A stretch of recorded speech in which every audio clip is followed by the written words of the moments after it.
Hey, welcome to Neversink Farm.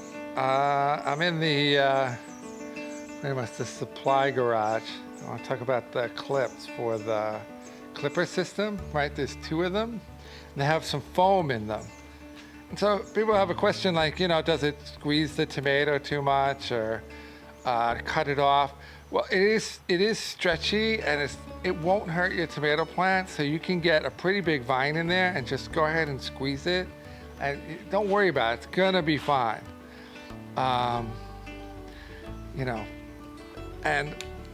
I try to get stuff out, I kind of go back and forth to get it beyond these little clips inside. But this thing does get old too, the foam, and it will start to degrade or fall out.